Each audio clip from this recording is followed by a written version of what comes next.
মেয়েটা এত সুন্দর খ্রিস্টান মেয়ে, নাম হলো তার মূল নাম হলো মিথিলা। বাপ আমার বন্ধুগণ, মেয়েটা সুন্দরী হওয়ার কারণে, দেখতে সুন্দর হওয়ার কারণে বাবা আদর করে সোহাগ করে মেয়েটাকে নাম ধরে ডাক দেয় বিউটি বলে, আর মা মেয়েটাকে নাম দেয় ডাক দিয়ে বলে সুইটি। আমার বন্ধুরে মূল নাম হলো মিথিলা, আর সুন্দরী বেশি হওয়ার কারণে বাপ আদর করে বলে বিউটি, মা তারে আদর করে বলে সুইটি। এ বন্ধু, কেন আমি ওনাদের কথা বলবো, আমাদের কথা বলি বাবাজি।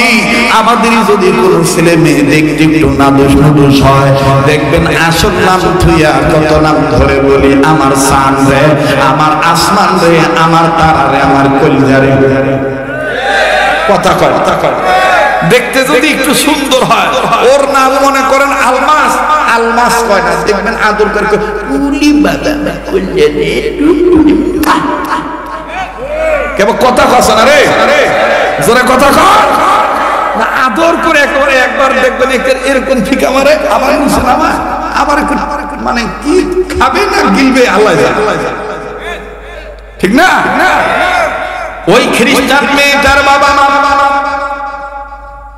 মেয়েটার চেহারা সুন্দর হওয়ার কারণে, দেখতে ভালো হওয়ার কারণে বাপ তারে আদর করে নাম ধরে ডাকে বিউটি বলে, আর মা তারে নাম ধরে ডাকে সুইটি বলে। মূল নাম হলো তার মিথিলা। পয়েন্ট মনে রাখবেন বাবা, তবে ভাববেন না হুজুর মদের বোতল দুধের বোতল ভর্তি হলো কিনা, এই কথাটা কি আপনি বলবেন কি বলবেন না বাজান? আমি ভোলা ব্যক্তি নয়, আল্লাহ রাব্বুল আলামিন যদি ইনশাআল্লাহ দয়া করেন, আমি পাই করে আপনাদেরকে কথাটা আমি ফিনিশিং দিয়ে যাব। বাবাজি, এই বিউটি আর সুইটি নামক একটাই নাম হলো মিথিলা।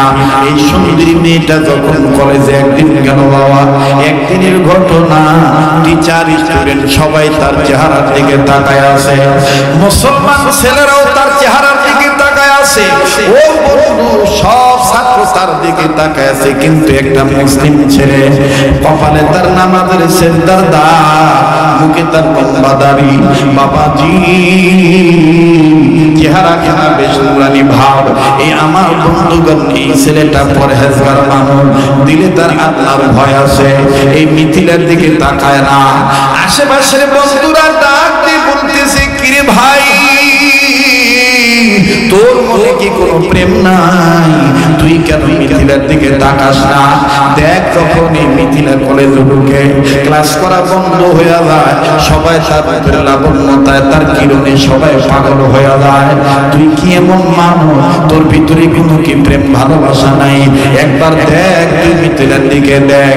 আরে বন্ধু, বন্ধুদের পাল্লায় পড়ে এই মুসলিম যুবক আমার বন্ধুরে একবার দেখার জন্য তাকাইলো, তখনই তাকাইলো বাজান এই মিথিলার রূপবতী কন্যা রাজফ্যামিলির সন্তানের এই বিউটি আর সুইটি চেহারার সৌন্দর্য দেখে এই যুবকটা বাজান আলহামদুলিল্লাহ বলে ফেললো। আশেপাশের বন্ধুরা বলে, ঘটনা কি, তুই আলহামদুলিল্লাহ বললি কেন? এই মুসলিম যুবক ডাক দিয়ে বলে, ভাই রে, এই মিথিলার সুন্দর চেহারা দেখে তোরা ভুলে গিয়েছিস রবের কথা। আমি ওর সৌন্দর্য দেখার পর আমি তো নিয়মিত কোরআন তেলাওয়াত করি, ওই কোরআন কারীমের তর্জমা আমি পড়ি, কোরআনের প্রত্যেকটা সূরার আয়াতের অর্থ আমি পড়ি, শানে নুজুল পড়ি, তাফসীর পড়ি। এর তন্মধ্যে মিথিলাকে দেখার পরে, এর সৌন্দর্য দেখার পরে আমার নজর চলে গেছে সূরা ইউসুফের দিকে। এই মিথিলা তো কি সুন্দর, এর থেকে বেশি সুন্দর আমার আল্লাহ পয়গম্বর ইউসুফকে আল্লাহ পাক সুন্দর করে বানাইছেন। এই জন্য আমি বললাম আলহামদুলিল্লাহ। আওয়াজ দিয়া বলেন না সুবহানাল্লাহ।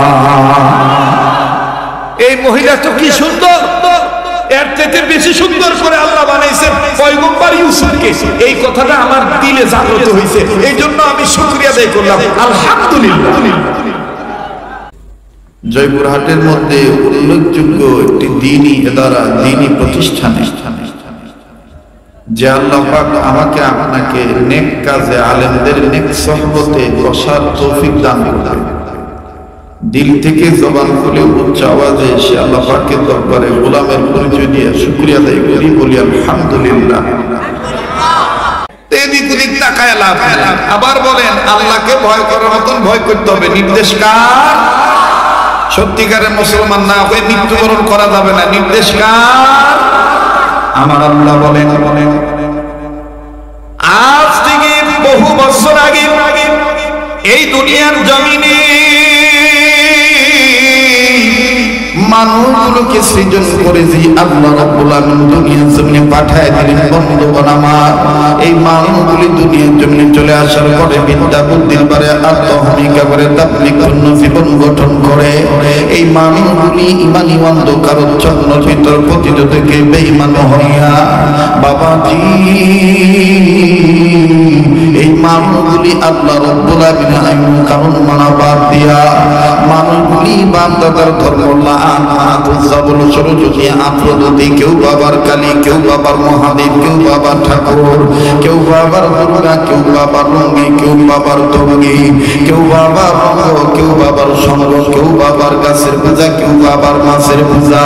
নানান মানুষ নানা বিধ দেব দেবীর পূজা করতে করতে মানুষ যখন অসভ্য হয়ে গেল, আরে তৎকালীন সময়ের সভ্য মানুষগুলোকে সভ্য বানাবার জন্য, ভদ্র মানুষগুলোকে ভদ্র বানাবার জন্য, বেঈমান মানুষগুলোকে ইমানদার বানাবার জন্য, আল্লাহ ভোলা মানুষগুলোকে আল্লাহ ভোলা করার জন্য আমার আল্লাহ রাব্বুল আলামিন তার কুদরতি পার্লামেন্টের সিদ্ধান্ত অনুযায়ী দুইটা নিয়ামত আল্লাহ দুনিয়ার জমিনে পাঠিয়ে দিলেন। আল্লাহ বলেন, ইয়া আইয়ুহান الناس قد جاءكم برهان من ربكم وأنزلنا إليكم نورا مبينا।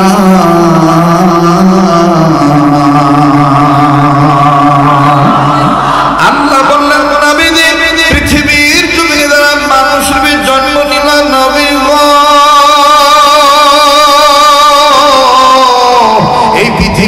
মানুষগুলোকে ভালো বানাবার জন্য আমি রব্বুল আলামিন আমি রবের পক্ষ থেকে 1 নম্বর বুরহান নামক নবী দুনিয়ার জমিনে পাঠিয়ে দিলাম। দ্বিতীয় নম্বরে এই বুরহান নামক নবীর উপরে ফুরকান নামক কোরআন নাযিল করলাম। ভাই গো, মনে মনে প্রশ্ন হইতে পারে, হযরত জি শরীয়তপুরী নবীর নাম শুনেছি ঈসা নবী, মুসা নবী, নবীর নাম শুনছি ইউনুস নবী, নবীর নাম শুনছি ইউসুফ নবী, নবীর নাম শুনছি ঈসা, নবীর নাম শুনছি মুসা, নবীর নাম শুনেছি জাকারিয়া, ইয়াহইয়া, ইয়াকুব। ও ভদ্র, আপনি বুরহান নবীর নাম বলতেছেন, এই বুরহান নবী কোন নবী চলে একটু ভালো করে বুঝায় দিলে হয়ে যায়। ভাই গো, কান খাড়া করে শুনবেন, দিলের কান লাগায় শুনবেন, অন্তরাত্মার কান লাগায় শুনবেন, দিলের চোখ দিয়া মদিনার পাগলের চেহারার দিকে দেখবেন। বাবাজি, এই পাগলের কণ্ঠটা কিন্তু আপনাদের চিরচেনা কণ্ঠ। আমার ভাইরে পাগল আব্দুল খালেক শরীয়তপুরী সুর ঝংকার, কথার অলংকার, আমার বন্ধুকার গাম্ভীর্যপূর্ণ বক্তব্যের অহংকার, এটা কিন্তু আপনাদের জানা আছে বা জানলে কাছেই নতুন করে পরিচিত হওয়ার দরকার নাই। শুধুমাত্র আমার বাবাজি তাজ দিয়ে বাজান একটু খেয়াল করে কথাগুলি শুনবেন। বুরহান নবী কোন নবী ছিলেন আমার বন্ধুগণ, আমার ভাইরা? আল্লাহ নবীর যত নাম ছিল তার মধ্যে বুরহান নামটা আমার আল্লাহ নিজে তার হাবিব মুহাম্মদুর রাসূলকে উপহার দিয়েছেন। এটা আমার কথা নয়, মাওলানা আব্দুল নাসির দরিয়াবাদী রাহমাতুল্লাহি আলাইহি তিনি তার তাফসীরে মাজিদের ভিতরে মুসান্নাফে জিম্মাদারি পালন করে সুন্দর করে বাজার কথাটা উল্লেখ করে বলেছেন। আওয়াজ দিয়ে বলেন না সুবহানাল্লাহ, আরো জোরে জোরে বলেন সুবহানাল্লাহ।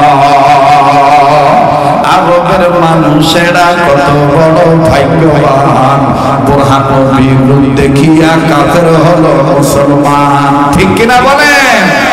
আরবের মানুষেরা কত বড় ভাগ্যবান, দিনের নবীর রূপ দেখিয়া কাফের হলো মুসলমান। ইয়া রাসূলুল্লাহ ইয়া হাবিবাল্লাহ, ইয়া রাসূলুল্লাহ ইয়া হাবিবাল্লাহ, লিল্লাহি তাকবীর। আল্লাহ বললেন নবীজি মানুষ রূপে যারা জন্ম নিল, এই মানুষদেরকে আমি আল্লাহ রাব্বুল আমিন জানিয়ে দিলাম, মানুষ রে তোমাদের কল্যাণের জন্য, ভালোর জন্য, মঙ্গলের জন্য আমি রব বুরহান নামক নবী দুনিয়ার জমিনে পাঠিয়ে দিলাম। দ্বিতীয় নম্বরে বুরহান নামক নবীর উপরে ওয়া আনসালনা ইলাইকুম নূরাম মুবিনা, আমি রব্বে কাবা জাল জালালি ওয়াল ইকরাম গফুর ওয়া গফফার রহিম ওয়া রহমান হান্নান ওয়া মান্নান, আমি আল্লাহ হাইয়্যু ওয়া কাইয়্যুম, আমি রব্বে কাবা নূর নামক কোরআন শরীফ আমি আল্লাহ নাযিল করে দিলাম। আল্লাহ পাক বললেন নবীজি এই বুরহান নামক নবী এবং কোরআনের উপরে সেই বান্দা বান্দীগণ ঈমান আনবে, ঈমান আনার পর সেই বান্দা বান্দীগণ মজবুত আকারে ধারণ করবে, দৃঢ়তা অবলম্বন সহকারে মজবুত আকারে ধরে থাকবে, আমি আল্লাহ রাব্বুল আমিন তাদেরকে কি পুরস্কার দেব আমি আল্লাহ জানায় দিলাম। ফাআম্মাল্লাযীনা আমানু বিল্লাহি ওয়া তাসামু বিহি ফাসায়ুদখিলুহুম ফি রাহমাতিন মিনহু ওয়া ফাদলিন ওয়া ইয়াহদিহিম ইলাইহি সিরাতাম মুস্তাকিমা।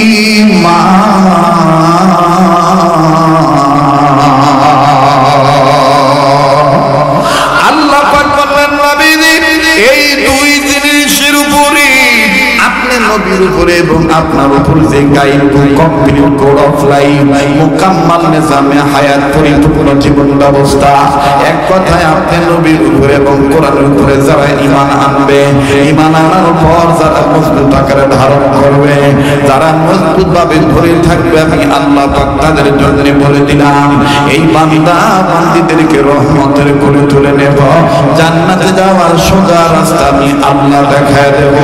আওয়াজ দিয়ে বলেন না সুবহানাল্লাহ।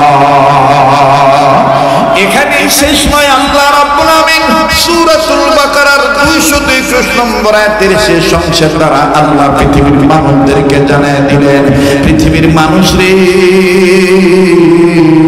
তোমরা যদি আমি আল্লাহর আহ্বানে সাড়া দাও, এইরকম আল জামিয়াতুল ইসলামিয়া মারকাজুল উলুম মাদ্রাসায় ছাত্র ছাত্রী দাও, আলেমদের সাথে সুসম্পর্ক তৈরি করো, আমার ডাকে যদি সাড়া দাও, আমি আল্লাহ তোমাদেরকে দুইটা জিনিস পুরস্কার দেব।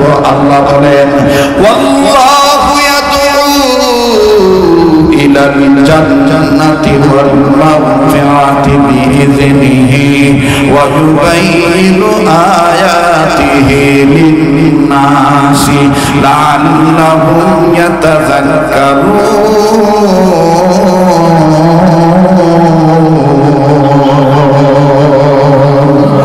আল্লাহ বললেন নবীজি মানুষ রূপে যারা জন্ম নিল, এই মানুষগুলো যদি আমার ডাকে সাড়া দেয়, আমি রব্বুল আলামিন তাদের দুইটা জিনিস পুরস্কার দেব। নাম্বার 1, জীবনের গুনাহগুলি আমি আল্লাহ মাফ করে দেব। দ্বিতীয় নম্বরে আমি আল্লাহ রব্বুল আলামিন বান্দা বান্দির আমলনামায়, আমার ডাকে সাড়া দেন ওয়ালা বান্দা বান্দির আমলনামায় জান্নাত নামক চিরস্থায়ী বাসস্থান লিখে ধন্য করে দেব। আওয়াজ দিয়ে বলেন না সুবহানাল্লাহ। আল্লাহ তোমার জান্নাতে যাব, বলেন আল্লাহ তোমার। এতগুলো মানুষ যত আস্তে আওয়াজ দিচ্ছেন, কেউ ধরে নিয়ে যাবে নাকি? মেও মেও করতেছেন কেন? হক কথাটা বলেন না, আল্লাহর কাছে চান না। আল্লাহ তোমার জান্নাতে যাব, বলেন আল্লাহ তোমার। তোমার পথে জীবন দিয়ে শহীদ হব, তোমার পথে জীবন দিয়ে। ও আল্লাহ তোমার জান্নাতে যাব, বলেন আল্লাহ তোমার জান্নাতে যাব। ঠিক কিনা বলে? যদি ইসলামী আন্দোলন করার কারণে, মাদ্রাসা শিক্ষা গ্রহণ করার কারণে, আলেম ওলামার সাথে সম্পর্ক করার কারণে, সুদের বিরোধিতা করার কারণে, ঘুষের বিরোধিতা করার কারণে, দুর্নীতির বিরুদ্ধে কথা বলার কারণে, বাতিলের বিরুদ্ধে আন্দোলন করার কারণে যদি হামলা আসে, মামলা হয়, ঝামেলায় জড়ায়, দুনিয়ার কোন আমলাকে ভয় করে দিনই কামলা হবার দেব না, জীবন দিতে রাজি থাকবো, বাতিলের কাছে মাথা নত করে ইসলামকে কলুষিত হতে দেব না। কথা বলেন ঠিক কিনা? আল্লাহ তোমার জান্নাতে যাব বলেন, আল্লাহ তোমার, বলেন বলেন, আল্লাহ তোমার জান্নাতে যাব, আল্লাহ তোমার পথে জীবন দিয়ে শহীদ হব, তোমার পথে জীবন দিয়ে, ও আল্লাহ তোমার জান্নাতে যাব, আল্লাহ তোমার জান্নাতে যাব। লিল্লাহে তাকবীর, লিল্লাহে তাকবীর। আমার ভাইরা, আমার বন্ধু, আল্লাহকে কেমন ভয় করার মতন ভয় করা লাগবে, লম্বা করার কোনো সুযোগ নাই।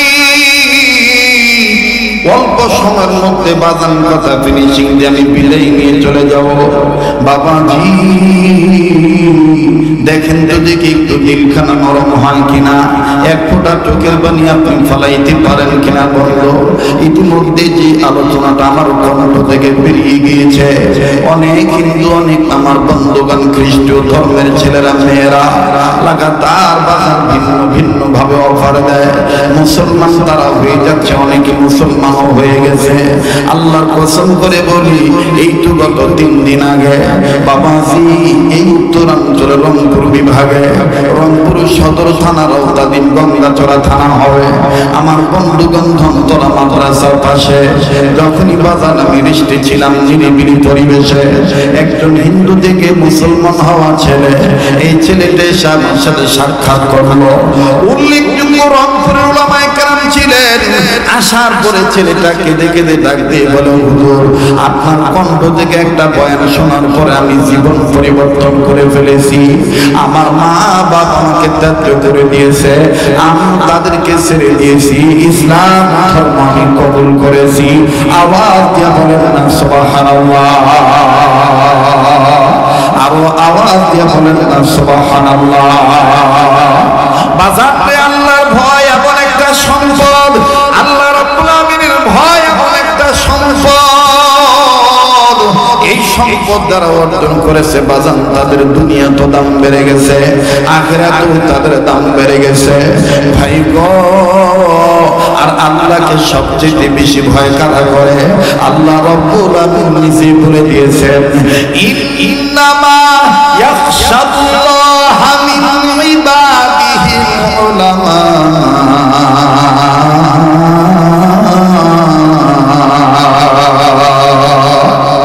নিঃসন্দেহে উলামায়ে কেরামগণ আমি আল্লাহকে বেশি ভয় করে। যারা আল্লাহকে বেশি ভয় করে তাদের দাম কত, তারা কি পরিমাণ সম্মানিত, আল্লাহ পাক নিজেই বলেন, ইন্না আকরামাকুম ইনদাল্লাহি আতকাকুম। নিঃসন্দেহে আমাকে ভয় করবে যে তত সম্মানিত হবে সে তত। আওয়াজ দিয়ে বলেন সুবহানাল্লাহ। বাজারে লম্বা করার কোনো সুযোগ নাই। মোবাইল থাকলে মোবাইলের মাধ্যমে অডিও রেকর্ড করে নিয়ে যাবেন। বাজান জীবনের শেষ বয়ান মনে করে বয়ান করছি। ভাইজান আল্লাহর ভয় দেখেন কি পরিমাণ, আহারে আল্লাহর ভয় যার অন্তরে ছিল। আমি লম্বা করব না, একজন খলিফার কথা বলবো, ইসলামের দ্বিতীয় খলিফা, খলিফাতুল মুসলিমিন আমিরুল মুমিনিন হযরত ওমর রাদিয়াল্লাহু তাআলা আনহু।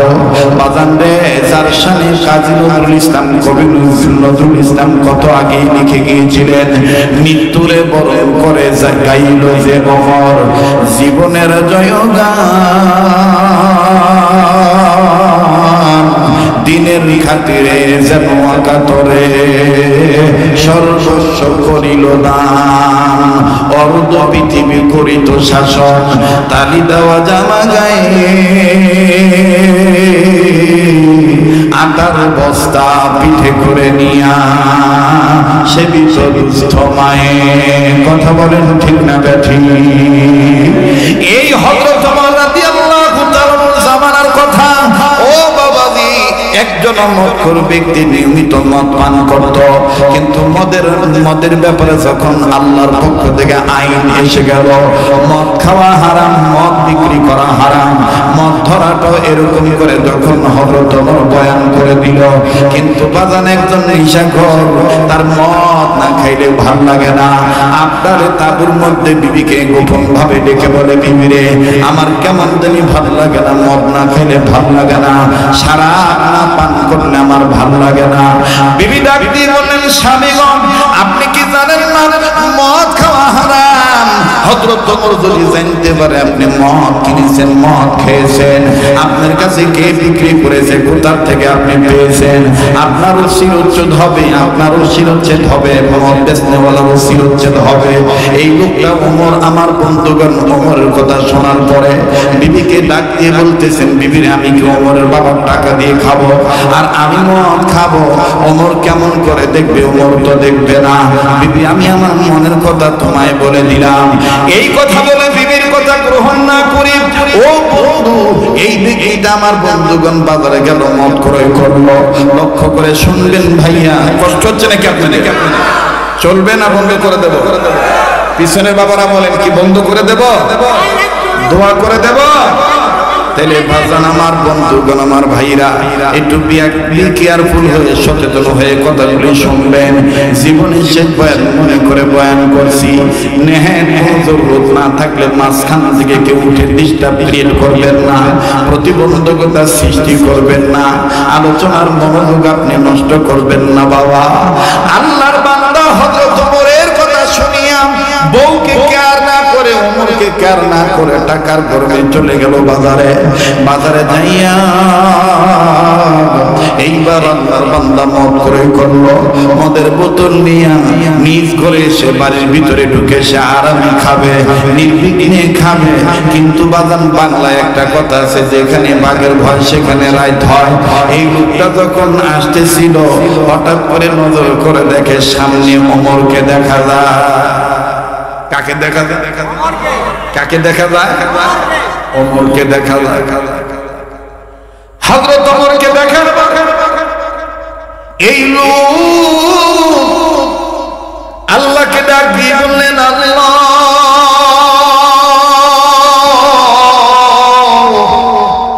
বিবির কথা আমি প্রাধান্য দেই নাই আল্লাহ এখন একই বিপদ আমার ঘরে চলে আসলো আল্লাহ আল্লাহ আল্লাহ তোমাকে আমি ভয় করার মতন ভয় করি নাই গো আল্লাহ আল্লাহ এখন আমি মদ থুয়া যদি দৌড় মারি ওমর আমারে পাকড়াও করে ধরবে ওমর আমাকে অ্যাটাক করবে ওমর যেভাবে হোক আমাকে ধরে ফেলবে আল্লাহ এখন আমি কি করি ভাই আল্লাহ তুমি ছাড়া আমাকে রক্ষা করার কেউ নাই এই কথা লোকটা বলে ওদিক দিয়ে ওমর হাঁটি হাঁটি পা পা করে নিজ গতিতে আসতেছে এইবার ওই লোকটা বোতল মদের বোতলে হাত দিয়ে বলে আল্লাহ আজকে তোমার দরবারে আমি খালেদ দিলে তওবা করতেছি ঈমান নামক দৌলত অর্জন করেছি আল্লাহ কিন্তু ঈমানকে ঘষা মাজা করি নাই বইয়ের কথা খেয়াল করি নাই আল্লাহ আজ তোমার দরবারে আমি পাক্কা ওয়াদা করতেছি আজ যদি ওমরের হাত থেকে তুমি আমাকে বাঁচায় দাও আল্লাহ আমি জিন্দেগিতে আর কোনোদিন মদ ধরবো না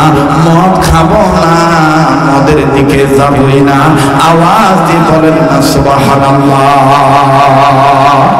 আমার ভাইরা এই কথা বলতে বলতে চলে আসছে হযরত ওমর এই লোকটাকে দেখার পর ওমর রাদিয়াল্লাহু তাআলা সালাম জানাইলেন আমার বন্ধুগণ লোকটা সালাম দিয়ে থরথর করে কাঁপতেছে এবার ওমর ডাক দিয়ে বলতেছে তুমি কাঁপতেছো কেন আর তোমার এই কোসার মধ্যে কি তোমার এই কপালের নিচে কি এই চাদরের তলে কি তুমি একটু বের করো এভাবে তুমি কাঁপাকাঁপি করো কেন এই লোকটা ওমরের কথার প্রতি উত্তরে কথা না বলে আকাশের দিকে তাকায় ডাক দিয়ে বলেন আল্লাহ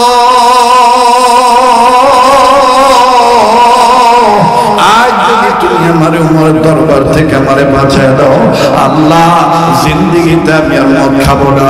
ও আল্লাহ, আল্লাহ আমি তোমাকে ভয় করি আল্লাহ, আল্লাহ মেহেরবানি করে তুমি আমাকে বেঁচে বাঁচানোর একটা রাস্তা বের করে দাও।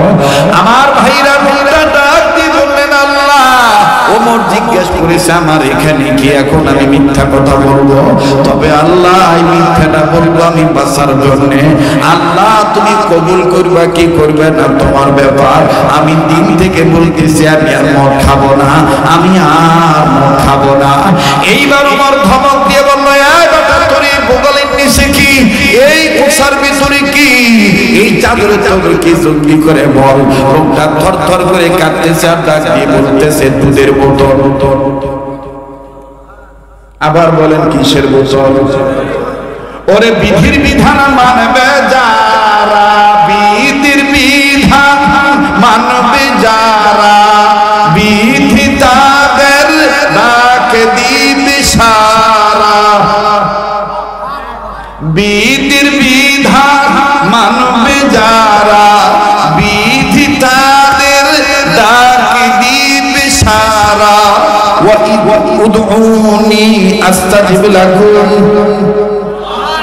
বলেন না আল্লাহু আকবার, আবার বলেন না আল্লাহু আকবার। হযরত ওমর বললেন তোমার এই চাদরের তলে কি বের করো। এই লোকটা আমার বন্ধুরে মদের বোতল ধরে ডাক দিয়ে বলতেছে না আমিরুল মুমিনিন আমার চাদরের তলে দুধ ভরা ভর্তি বোতল। ওমর বলল বাইর কর দুধের বোতল বাইর কর। এইবার দুধের বোতল যখন বাইর করতে যায় লোকটা চোখের পানি ধাঁধা করে ছেড়ে কাঁদে আর ডাক দিয়ে বলে আল্লাহ তুমি না কইছো তোমারে ডাকার মতন ডাকলে তুমি সাড়া দাও। আল্লাহ তুমি না কইছো তওবা করার মতন তওবা করলে তুমি কবুল করো। ও আল্লাহ আমি আর জীবনে গুনাহ করব না। ও আল্লাহ আমি আর জীবনে মদ খাবো না। আমি বলছি তো এখন আমাকে মদের বোতল বাইর করতে বলছে, আমি বলে ফেলছি তোমাকে সাক্ষী রেখে দুধের বোতল। আল্লাহ ঈসা নবী যদি পারে মরা মানুষের হাড্ডি জোগাড় করে হাড্ডিতে হাত থেকে ফুল দিলে যদি হাড্ডি জোড়া লেগে জিন্দা হয়ে যাইতে পারে, মানুষের রূপান্তরিত হতে পারে, ওই ঈসা নবীর চাইতে তো আমার নবী অনেক দামি নবী। ওই নবীর উম্মত আমি। আয় আল্লাহ আমি ভুল করে ফেলেছি আর ভুল করব না। আল্লাহ আস্তাগফিরুল্লাহ আস্তাগফিরুল্লাহ আস্তাগফিরুল্লাহ ইন্নাল্লাহা গফুরুর রহিম। আল্লাহ তুমি আমারে মাফ করে দাও, আল্লাহ তুমি আমারে মাফ করে দাও। আল্লাহ আরে ভাই লাগবে না রে ভাই। আল্লাহ তুমি আমারে মাফ করে দাও। আল্লাহ আল্লাহ তুমি গফুর গফফার, তুমি রহিম রহমান। আল্লাহ তুমি আমাকে মাফ করে দাও গো আল্লাহ। হযরত ওমর বলে এই বেটা তুই কি কস পুটুর পুটুর করে বাইর কর বাইর কর। কষ্ট হচ্ছে আপনাদের? একটু মনোযোগী হয়ে যাও, ঠিক আছে তো ইনশাআল্লাহ? আমার দিল বলতেছে মাহফিল কবুল হয়ে যাবে ইনশাআল্লাহ। এখানে কে যেন আল্লাহ আল্লাহ হয়ে বসে আছে, ওই একজন নেককার ব্যক্তির উসিলা আল্লাহ আমাদেরকে আজকে মাফ করে কবুল করতে পারে। কথা বলেন ঠিক কি না? তাই আল্লাহকে মায়া করে একটা ডাক দেন তো, বলেন তো আল্লাহ, আবার বলেন তো আল্লাহ। লিল্লাহি তাকবীর। আল্লাহকে ভয় করার মতন ভয় করতে হবে, নির্দেশ কার? জি আমি আপাতত মদের বোতল দুধের বোতল হইল কি হইল এই কথাটা আমি আসাদুল্লাহ হুজুরের কাছে জমা রাখলাম। কথা আর একটা ঢুকে গেছে মাথায়, না বললে ভাল লাগবে না। বলবো? কথা বলে না, বলবো? জি কারেন্ট অ্যাফেয়ার্স, কারেন্ট ওয়াল, কারেন্ট নিউজ, কিছু মাসিক পত্রিকা আছে বেশিরভাগ ইংরেজি, অনেক তথ্য এখানের মধ্যে আছে। আমার ভাইরা, আমার বন্ধুগণ, আল্লামা তকি উসমানী জামাত বারাকাতুল্লাহ আলিয়া উনি তার এক কিতাবের মধ্যে ইসলাহি খুতবা হিসাবে উনি উম্মতের ইসলার জন্য একটা ঘটনা এইভাবে লেখেন। আমি সেটা আপনাদেরকে শুনাইতেছি। আল্লাহর ভয় যদি ঠিক থাকে এক সময় না এক সময় সেটা জয় হয়ে যায়। যদি আল্লাহকে ভয় করার মতন করতে পারি, ভয় হবে একদিন না একদিন আমাদের জয়। কথা কোন ঠিক কিনা? কার ভয়? যখন কার ভয়? আল্লাহর ভয়। আমাদের দেশেও তো আল্লাহর ভয় আছে। 11 মাস ভয় করুক আর না করুক রোজার মাস করে, নিজে আমি প্রমাণ। কোন এক সরকারি অফিসে গেছিলাম, ফাইল পত্র সই নেওয়ার জন্য ভাই, মাস্ক পরে গেছি তো ভদ্রলোক দেখলাম যে তসবি তসবি ভালোই জব স্যার। আমি ফাইলটা নিয়ে দেয়, আমি বললাম যে স্যার এটা যদি সই দেন, আপনার সইয়ের অপেক্ষা আমার এই ফাইলটা আটকে আছে, আপনি সই দিলে তাড়াতাড়ি অন্য দরজায় পৌঁছাবে। তো উনি তসবি জপতেছে আর বলতেছে যে নিচে আমার পিয়ন বা অফিস এই কর্মচারীরা কিছু বলে না। আমি বললাম কি স্যার, না কোনো বকশিস টকশিসের কথা বলে না। আমি বললাম স্যার রোজার মাসের বকশিস নিবেন, ফিস নিবেন? না না না, রোজার মাস, ইয়া আল্লাহ, এটাকে আমি আর হাতে ধরবো? আমি হাতে ধরবো না তো। ওদের টেবিলের তলে ঝুড়ি আছে, ঝুড়ি থুইয়া যান, ইফতার করার পরে আমি খাম খুলে গুনে দেখুন কয় টাকা দিয়েছে। বাপরে তাকওয়া, বাপরে আল্লাহর ভয় করবে। ভাই রাগ করতেছে নাকি আপনারা? বেজার হইতেছে? আমি জানি না আপনাদের জয়পুরহাটে এইরকম হাইব্রিড বুজুর্গ আল্লাহ আছে কি, হাইব্রিড বুজুর্গ দেখবেন হঠাৎ হঠাৎ মুসল্লি হয়েছে, হঠাৎ মুসল্লি হাওলাত করে টুপি মাথায় দিচ্ছে, টুপি তেরিয়া হয়ে আছে, ওইটাই মনে করে আসসালামু আলাইকুম, কথা কয় না।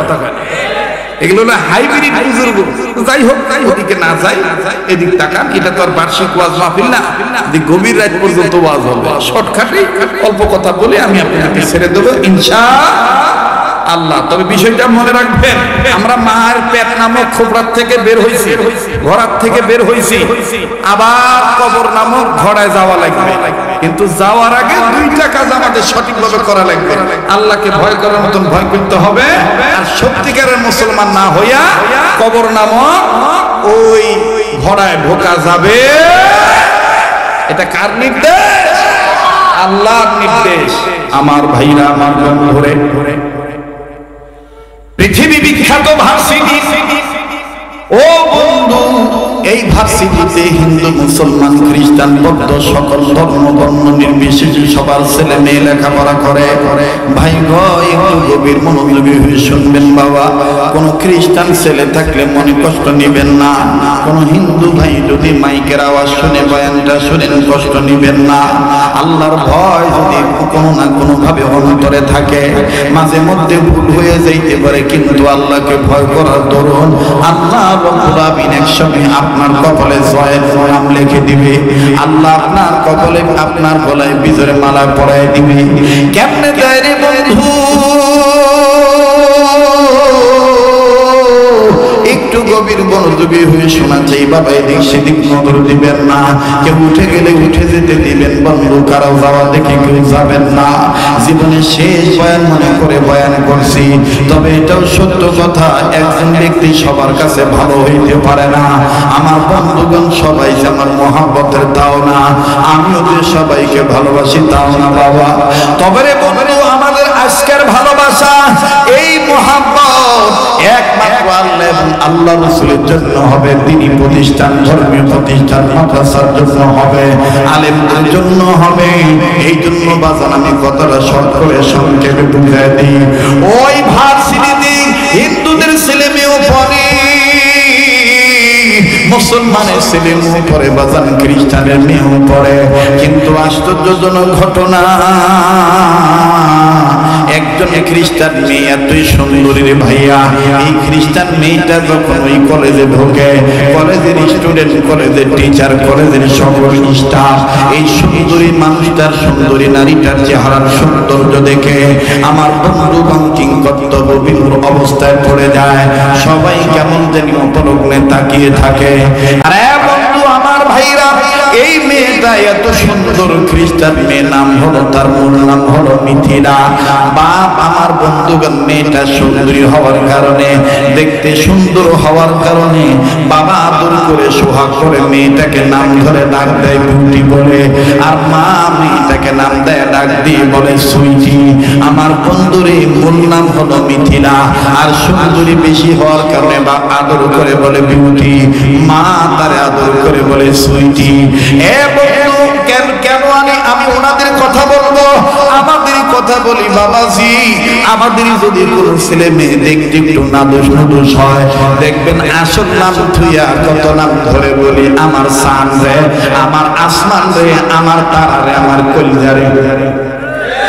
কথা কয়, দেখতে যদি একটু সুন্দর হয়, ওর নাম মনে করেন আলমাস, আলমাস কয় না, দেখবেন আদর করে কুলি বাবা কলিজা রে। কেবল কথা কস না রে, জোরে কথা কয় না, আদর করে একেবারে একবার দেখবেন এরকম ঠিক আমারে আবার নিচে নামা, আবার মানে কি খাবে না গিলবে আল্লাহ জানে, ঠিক না? ওই খ্রিস্টান মেয়েটার বাবা মেয়েটার চেহারা সুন্দর হওয়ার কারণে, দেখতে ভালো হওয়ার কারণে বাপ তারে আদর করে নাম ধরে ডাকে বুটি বলে, আর মা তারে নাম ধরে ডাকে সুইটি বলে। মূল নাম হলো তার মিথিলা। পয়েন্ট মনে রাখবেন বাবা। তবে ভাববেন না হুজুর মদের বোতল, দুধের বোতলে দুধের বোতল ভর্তি হলো কিনা, এই কথাটা কি আপনি বলবেন কি বলবেন না? বাজান আমি ভোলা ব্যক্তি নয়। আল্লাহ রাব্বুল আলামিন যদি ইনশাআল্লাহ দয়া করেন, আমি পাই করে আপনাদেরকে কথাটা আমি ফিনিশিং দিয়ে যাব। বাবাজি, এই বিউটি আর সুইটি নামক একটাই নাম হলো মিথিলা। এই সুন্দরী মেয়েটা যখন কলেজে একদিন গেল বাবা, একদিনের ঘটনা, টিচার স্টুডেন্ট সবাই তার চেহারার দিকে তাকায় আছে, মুসলমান ছেলেরাও তার চেহারার দিকে তাকায় আছে, ও বন্ধু সব ছাত্র তার দিকে তাকায় আছে, কিন্তু একটা মুসলিম ছেলে, কপালে তার নামাজের সেজদার দাগ, মুখে তার লম্বা দাড়ি। বাবাজি, চেহারা খানা বেশ নুরানি ভাব। এই আমার বন্ধুগণ, এই ছেলেটা পরহেজগার মানুষ, দিলে তার আল্লাহর ভয় আছে, এই মিথিলার দিকে তাকায় না। আশেপাশের বন্ধুরা ডাক দিয়ে বলতেছে, কিরে ভাই তোর মনে কি কোনো প্রেম নাই? তুই কেন মিথিলার দিকে তাকাস না? দেখ যখন এই মিথিলা কলেজে ঢুকে ক্লাস করা বন্ধ হয়ে যায়, সবাই তার ভিতরে লাবণ্যতায় তার কিরণে সবাই পাগল হয়ে যায়। তুই কি এমন মানুষ, তোর ভিতরে কোনো কি প্রেম ভালোবাসা নাই? একবার দেখ, তুই মিথিলার দিকে দেখ। আরে বন্ধু, বন্ধুদের পাল্লায় পড়ে এই মুসলিম যুবক আমার বন্ধুরে একবার দেখার জন্য তাকাইলো। তখনই তাকাইলো বাজান, এই মিথিলার রূপবতী কন্যা রাজ ফ্যামিলির সন্তানের এই বিউটি আর সুইটি চেহারার সৌন্দর্য দেখে এই যুবকটা বাজান আলহামদুলিল্লাহ বলে ফেললো। আশেপাশের বন্ধুরা বলে, ঘটনা কি, তুই আলহামদুলিল্লাহ বললি কেন? এই মুসলিম যুবক ডাক দিয়ে বলে, ভাই রে, এই মিথিলার সুন্দর চেহারা দেখে তোরা ভুলে গিয়েছিস রবের কথা। আমি ওর সৌন্দর্য দেখার পর আমি তো নিয়মিত কোরআন তেলাওয়াত করি, ওই কোরআন কারীমের তর্জমা আমি পড়ি, কোরআনের প্রত্যেকটা সূরার আয়াতের অর্থ আমি পড়ি, শানে নুজুল পড়ি, তাফসীর পড়ি। এর তন্মধ্যে মিথিলাকে দেখার পরে, এর সৌন্দর্য দেখার পরে আমার নজর চলে গেছে সূরা ইউসুফের দিকে। এই মিথিলা তো কি সুন্দর, এর চেয়ে বেশি সুন্দর আমার আল্লাহ পয়গম্বর ইউসুফকে আল্লাহ পাক সুন্দর করে বানাইছেন। এই জন্য আমি বললাম আলহামদুলিল্লাহ। আওয়াজ দিয়া বলেন না সুবহানাল্লাহ। এই মহিলা তো কি সুন্দর, এর থেকে বেশি সুন্দর করে আল্লাহ বানাইছেন পয়গম্বর ইউসুফকে। এই কথাটা আমার দিলে জাগ্রত হয়েছে, এই জন্য আমি শুকরিয়া আদায় করলাম আলহামদুলিল্লাহ। ভাই, আপনি যতই ভালো থাকতে চান, কিছু শয়তানি লোক আছে আপনাকে ভালো থাকতে দিবে না। এই স্যাংরা যখন বলছে আলহামদুলিল্লাহ, সাথের লোকজন ডাক দেখে, বাপরে গর্বে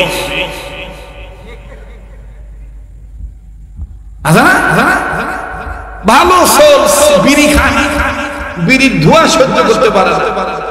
গতবার দেখছি বিড়ি খায় না, এবার দেখি ওর প্যাকেটও সাদা বেনসনের প্যাকেট। কতদিন থেকে রে? সমস্যা নাই হুজুর, গন্ধ নাই, গন্ধ নাই হুজুর, এটা সাদারা। রাগ করতেছেন নাকি? বেদা হইতেছে? কেউ চলে গেলে চলে গেছে। আপনারা তো জানেন আমি আস্তে আস্তে বয়ান করাবো, আমি তাড়াহুড়া করি। কথা কয় না? কি ঘুমাইছেন নাকি? তাহলে আবার একটু সবাই জাগ্রত হয়ে তাকবীর দেন তো, বলেন তো আল্লাহু আকবার। আবার বলেন তো আল্লাহু আকবার।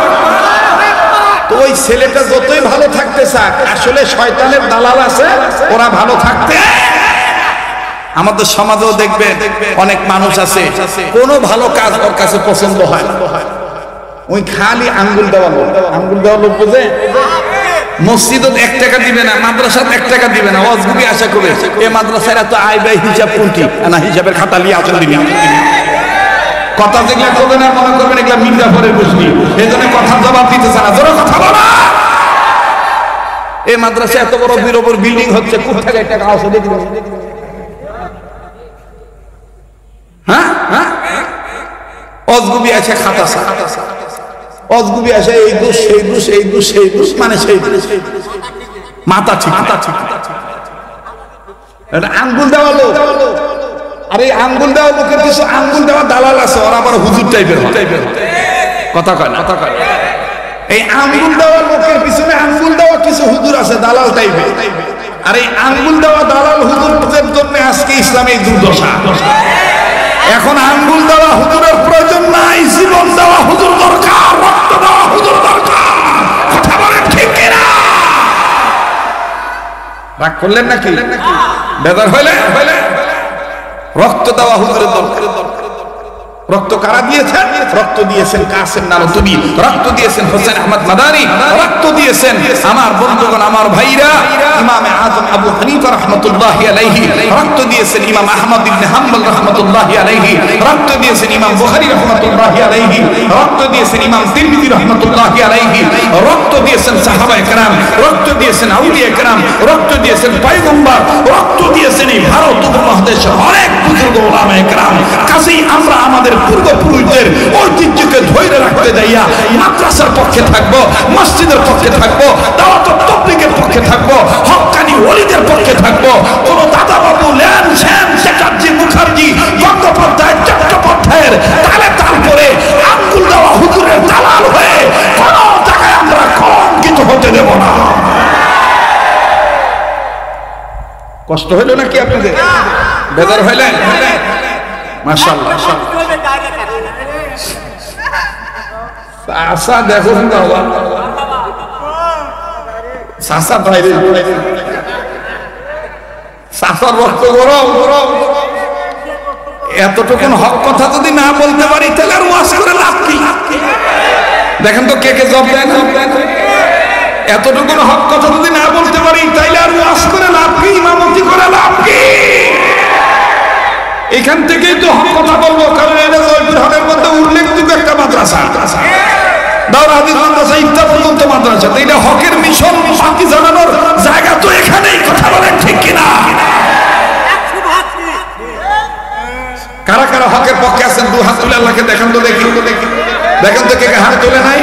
মাশাআল্লাহ। এবার মুখ করে ধরেন আর ছাড়েন, ধরেন ছাড়েন। বেস্তের বাগান সাদার মতো আঙ্গুল তুলে ছড়ান। এবার একটু ঘুম ভাঙার জন্য অ্যাটেনশন ঠিক করার জন্য ডাইন বাম নাড়াচাড়া দেন। মুনাফিক খেদান, আঙ্গুল দেওয়া খেদান। হ্যাঁ, আল্লাহ রহমান উচ্চ আওয়াজে এবার তাকবীর দেন তো দেখি। নারায়ে তাকবীর, নারায়ে তাকবীর। কোরআন হাদিস যেখানে, আলেমুল উলামা যেখানে, আজকের মাহফিল চলবেই চলবে। আজকের মাহফিল কতক্ষণ চলবে? হে বাবা, হে বাবা, এই সারা রাতের কথা কয়ে আমাকে আল্লাহ ভালো তো কোন চালার। ইনশা ইনশা কি হবে? আলেম হয়ে কি হবে? আলেম হয়ে ইমাম সেজে সমাজেতে, আর যদি সত্য কথা উচ্চ স্বরে না বলিতে, চাকরি ভয় করো যদি ছেড়ে দাও ইমামতি, চাকরি ভয় করো যদি ছেড়ে দাও ইমামতি, কি হবে ধোঁকা দি আল্লাহকে? কি কি হবে বেঁচে থেকে অযথা বিদ্যা শিখে যদি না করতে পারো শোষণবিহীন সমাজটাকে। নারায়ে তাকবীর, নারায়ে তাকবীর। কি হবে ছাত্র সেজে চুমো খেয়ে সনদ খানা, যদি হয় বিদ্যালয়টা খুনি লোকের আড্ডাখানা। কি হবে ছাত্র সেজে চুমো খেয়ে সনদ খানা, যদি হয় বিদ্যালয়টা খুনি লোকের আড্ডাখানা। এর থেকে মরাই ভালো, দেশ ছেড়ে যাওয়াই ভালো। এর থেকে মরাই ভালো, দেশ ছেড়ে যাওয়াই ভালো। কি হবে ধোঁকা দিয়ে বিবেকটাকে, কি হবে বেঁচে থেকে, কি হবে বেঁচে থেকে, কি হবে বেঁচে থেকে অযথা বিদ্যা শিখে যদি না করতে পারো শোষণবিহীন সমাজটাকে। নারায়ে তাকবীর। কি হবে নামাজুদা ইমানদারির বড়াই করে, যদি ওই খোদার কালাম অকেজ হয়ে থাকে পরে। মসজিদের কোনায় বসে জিকিরত করো কষে, মসজিদের কোনায় বসে জিকিরত করো কষে। এভাবে যায় না পাওয়া আল্লাহকে, এভাবে যায় না পাওয়া আল্লাহকে।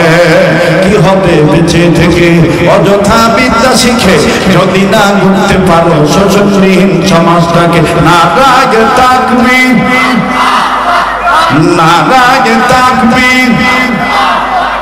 আমরা ইসলামের পক্ষে কথা বলেন ঠিক কিনা? আমরা কোরআন সুন্নাহর পক্ষে ঠিক কিনা বলেন? আর এর নাম হলো কাকে ভয় করা? যারা বলেন কাকে ভয় করা? আমার ভাইরা, আমার বন্ধুরে, এইবারই মুসলিম যুবক যখনই আমার বন্ধুগণ মিথিলার দিকে তাকায় থাকলো, ভাই গো পাশের বন্ধুরা ডাক দিয়ে বলতেছে কিরে দোস্ত দেখতে কেমন? বলে বলি ওই তো আল্লাহ শুকরিয়া আদায় করলাম।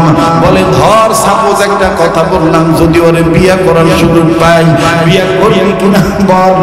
মুসলিম যুবক ডাক দিয়ে বলতেছে যদি তোরা বলো আমি তারে প্রেমের প্রস্তাব নয় ডাইরেক্ট বিয়ার প্রস্তাব দেব।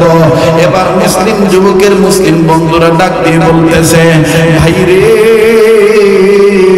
এটা কোশ্চেন কেন সম্ভব হবে না? কেননা তুমি আমি মুসলমান, সে হলো খ্রিস্টান, তার বাবা মা মেনে নিবে না, ঝামেলা হয়ে যাবে। আরে বন্ধু, এইবারে মুসলিম যুবক ডাক দিয়ে বলতেছি তোমরা যদি সক্ষমতা দেখাও আমি নিজে যাইয়া তাকে, আমি তাকে প্রেমের প্রস্তাব নয় বিবাহের প্রস্তাব দেব। আরে বন্ধু, এই মুসলিম যুবকটা ক্লাস ভর্তি হওয়ার পর, কলেজ বন্ধ হওয়ার পর, কলেজ যখন ছুটি হয়ে গেল, মুসলিম যুবক মিথিলার কাছে যাইয়া আস্তে করে ডাক দিয়ে বলতেছে মিথিলা আমি তোমাকে বড় পছন্দ করে ফেলেছি, রাজি যদি থাকো আমি তোমাকে বিবাহ করতে চাই। মিথিলা ছেলেটার দিকে তাকিয়ে বলে তোমার নাম না ওমর, তুমি না মুসলমান ফ্যামিলির সন্তান, আমিও কিন্তু তোমাকে অনেক ভালোবাসি, আমিও তোমাকে অনেক পছন্দ করি, কেননা এই কলেজের মধ্যে তোমার রেজাল্ট অনেক ভালো, কয়েক দিয়ে তুমি অনেক অগ্রগামী, কয়েক দিয়ে তুমি কয়েক দিক থেকে অনেক অগ্রগামী, আমি তোমাকে অনেক লাইক করি, অনেক পছন্দ করি। কিন্তু সমস্যা হলো আমার বাবা আর আমার মা, আমার বাবা মেনে নিবে কি নিবে না তা আমার জানা নাই। আর আমি এমন একটা মেয়ে, আমার বাবা মার কথার অবাধ্য হয়ে আমি কোনো কিছু করি না। এবার যুবক ডাক দিয়ে বললো তুমি যদি বলো আমি তোমার বাবা মার কাছে প্রস্তাব নিয়ে যাব, আমি নিজে তোমার বাবা মার কাছে প্রস্তাব নিয়ে যাব। মিথিলা ডাক দিয়ে বলল আমার বাবা একটু রাগী মানুষ, আজকে রাত্রটা একটু ধৈর্য ধরো, আজকে আমি আমার মাকে ম্যানেজ করে নিই, আমার মায়ের মাধ্যমে বাবার কাছে খবরটা পৌঁছাই, দেখি বাবা কি বলে, এরপরে আমি তোমাকে বলবো।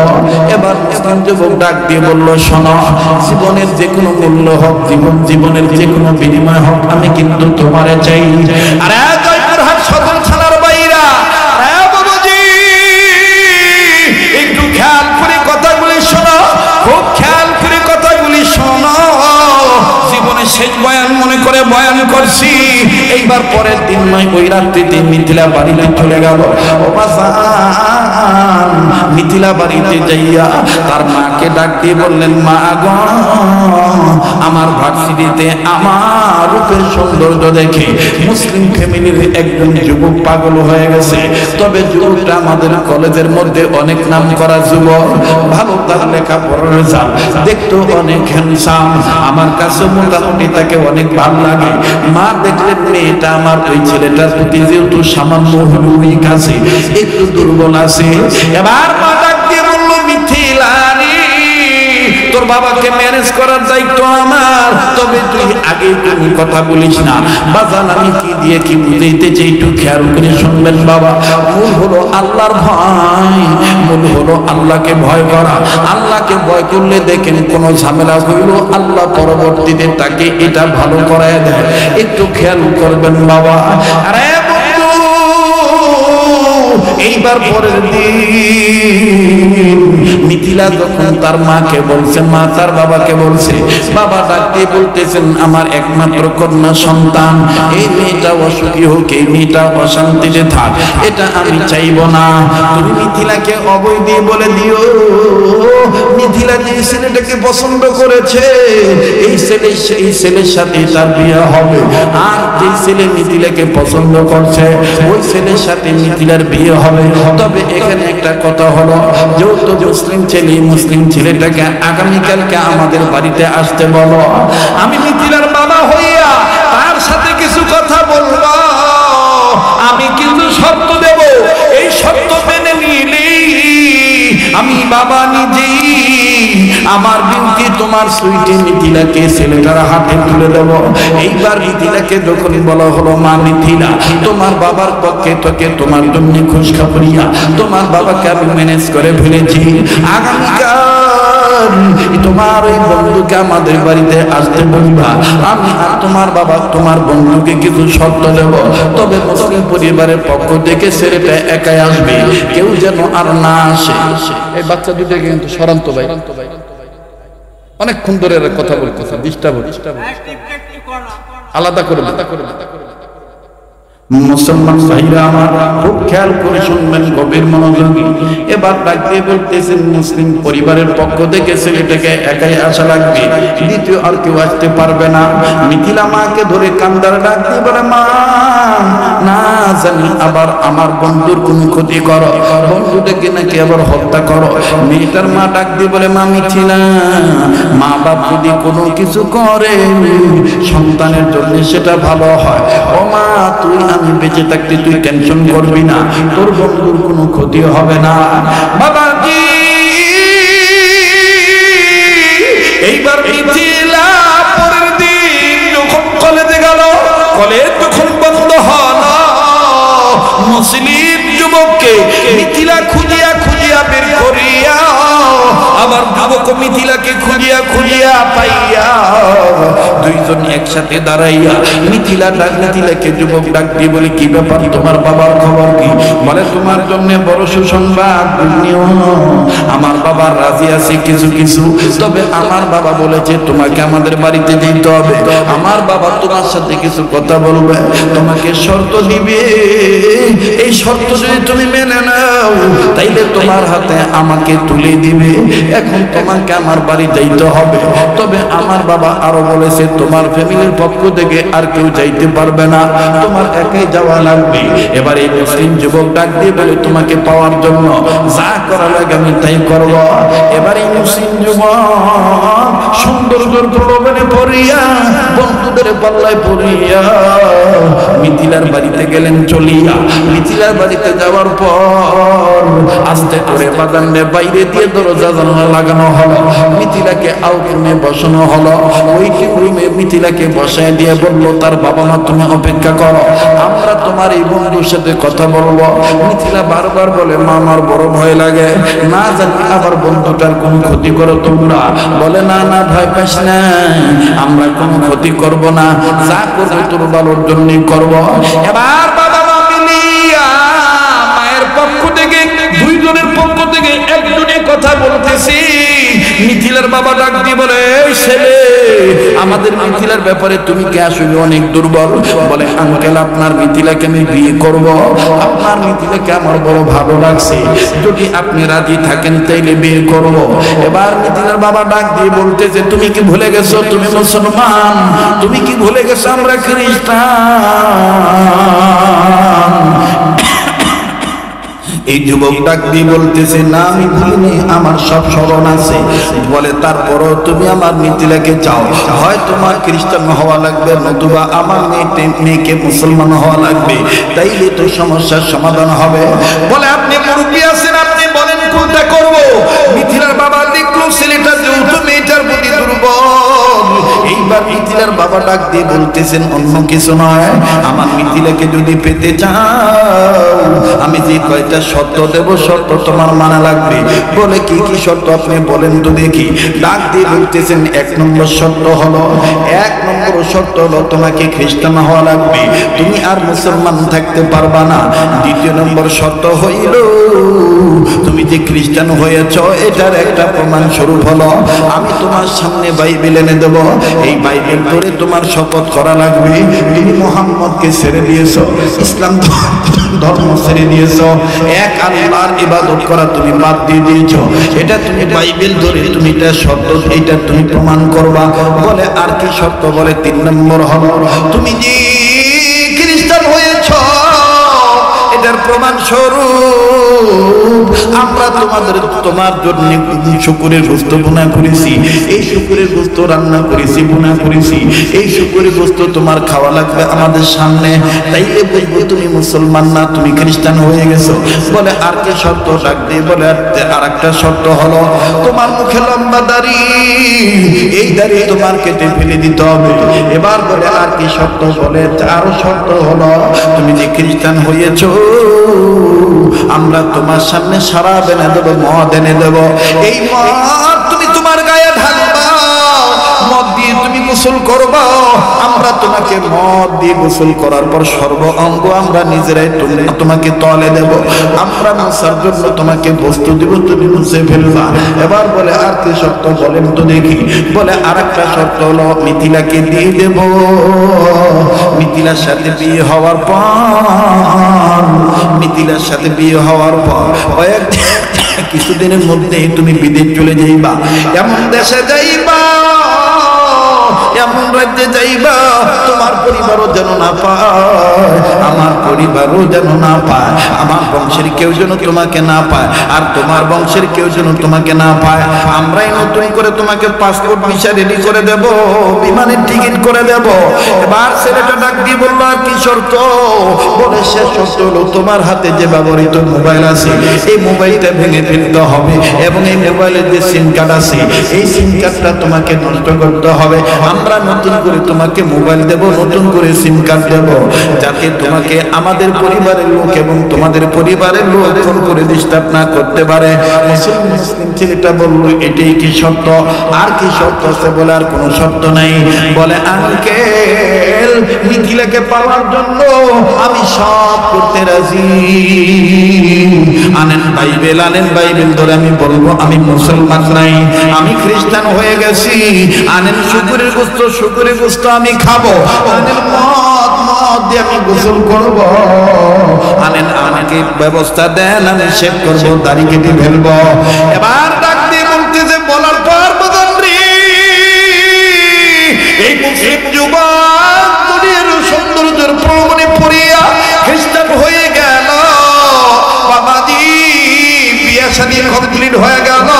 একটু গভীর মনোযোগী হয়ে শুনবেন বাবা, আবার বলছি পিছনের দিকে ফিরে নিয়ে যাই। অন্তরে যদি থাকে আল্লাহর ভয়, মাঝখানে ভুল হইল বাজার কোনো না কোনো সিলায় আল্লাহ পাক আবার করে দেয়। একটু খেয়াল করবেন বাবা, কোনো দিকে কোনো নজর নাই বন্ধু।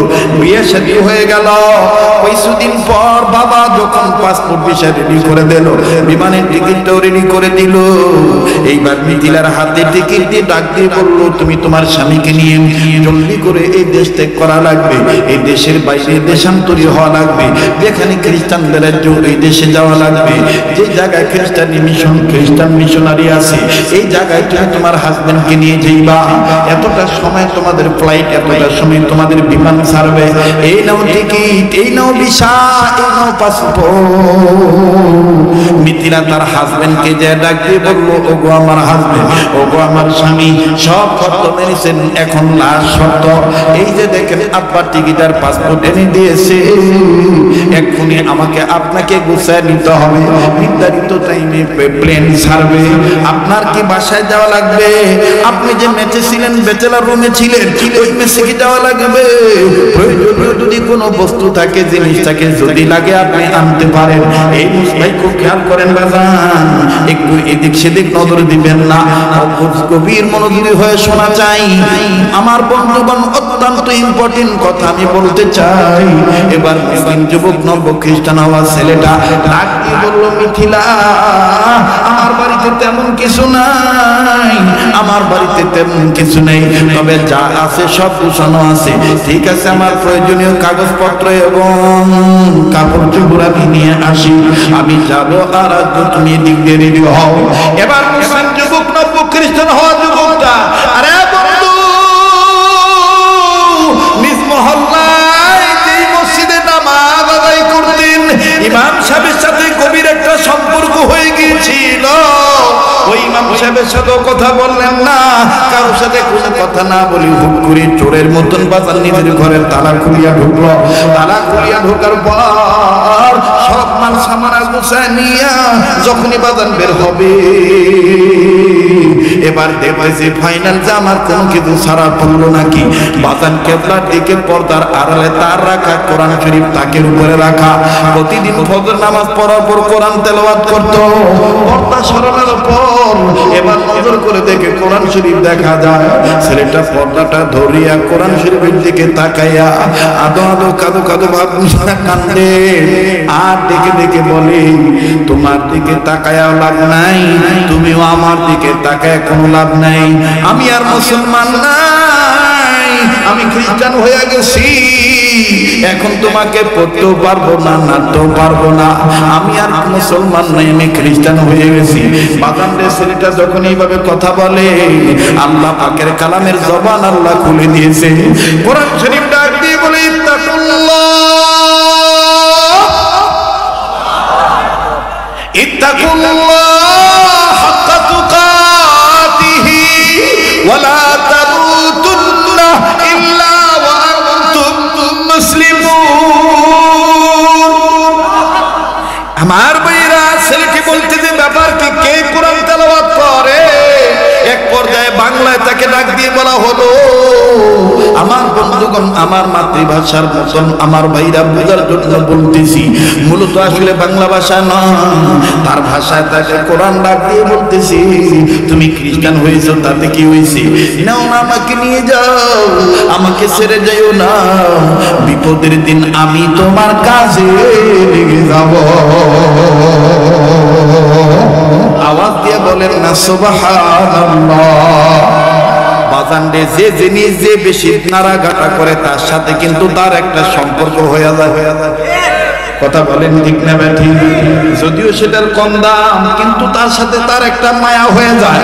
ছেলেটা ডাক দিয়ে বলতেছে, ঠিক আছে, আমি কোরআন শরীফ না পড়ি, কিন্তু কোরআন শরীফ সাথে নিয়ে যাব, আমি কোরআন শরীফটা তো দেখতে পারবো। এবার মুসলিম যুবক, নব খ্রিস্টান হওয়া যুবকটা কোরআন শরীফ সুন্দর করে কাপড় দিয়ে গোপন করে নিয়ে পেঁচাইয়া পেঁচাইয়া ব্যাগের ভিতরে ঢুকাইয়া মিথিলাকে সাথে নিয়ে আমার বন্ধুগণ খ্রিস্টান রাজ্যে চলে গেল।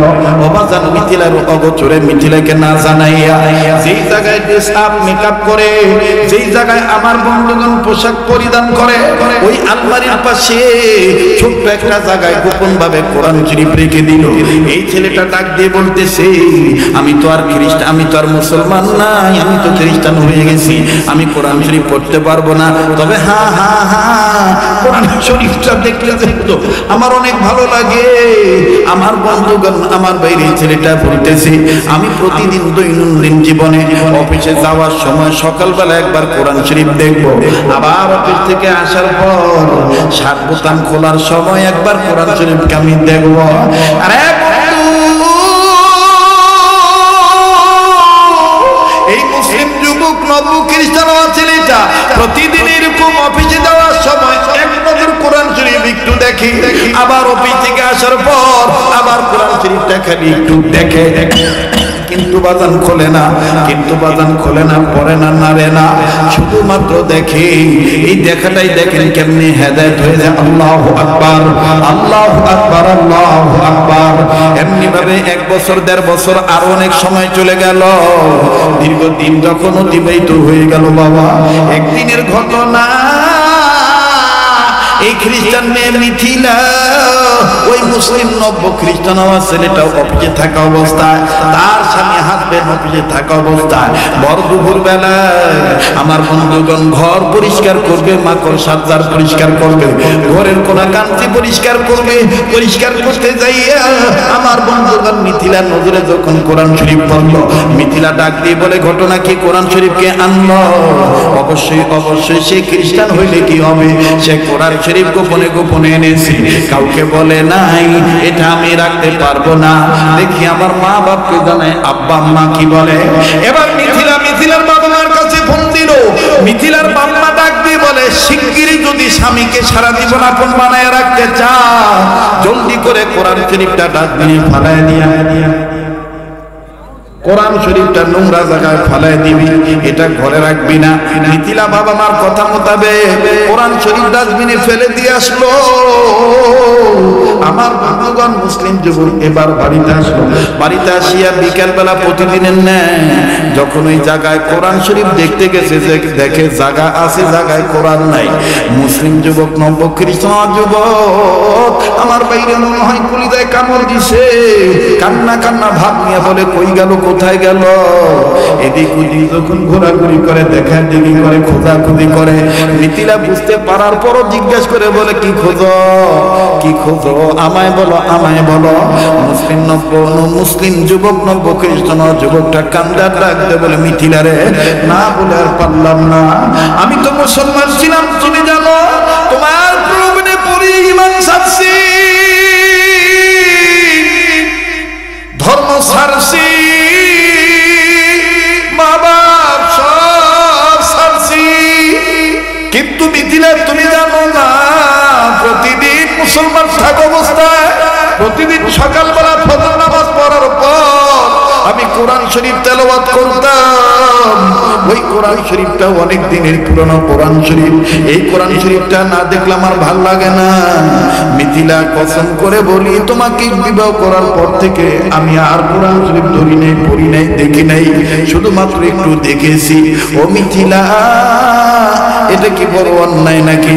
আজকে কোরআন শরীফটা কোথায় গেল আমি বুঝতেছি না।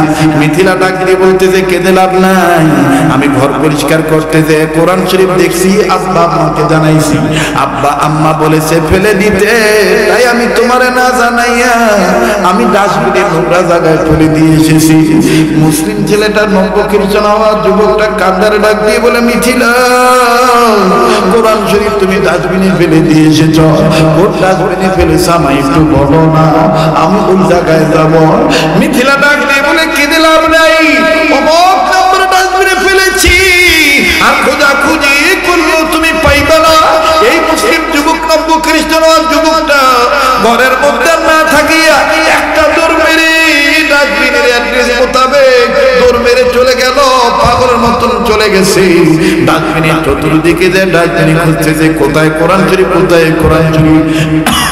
অনেকক্ষণ খোঁজাখুঁজি করার পর নজর করে দেখতেছে আল্লাহর কোরআন শরীফের প্রথম পৃষ্ঠাটা দেখা যায়, তবে চতুর্দিকে কেমন যে কি ময়লা আবর্জনা লেগে আছে। মুসলিম যুবক নব্য খ্রিস্টান যুবক এই কোরআনের দিকে তাকায় আর চোখের পানি ছেড়ে কান্দার ডাক দিয়ে বলে কে বলেছিল আমার সাথে আসার জন্য, কে বলেছিল আমার সাথে আসার জন্য? নিজের দোষেই নিচে আজকে নোংরা জায়গায় পড়ে গেছো, এখন আমি কি করব? তবে তুমি তোমার আল্লাহরে বলে দিও আমি তোমাকে নোংরা জায়গায় পড়ে থাকতে দেব না, দেব না। এবার মুসলিম যুবক নব্য খ্রিস্টান যুবকটা নিজের গায়ের দামি কাপড় খুলিয়া এই কোরআন শরীফটাকে তুলিয়া চতুর্দিকের ময়লা সাফ করে ডাক দিয়ে বলে তোমার আল্লাহকে বলে দিও, তোমার আল্লাহ যেন আমারে মাফ করে দেয়, তোমার আল্লাহ যেন আমারে ক্ষমা করে দেয়। বাজার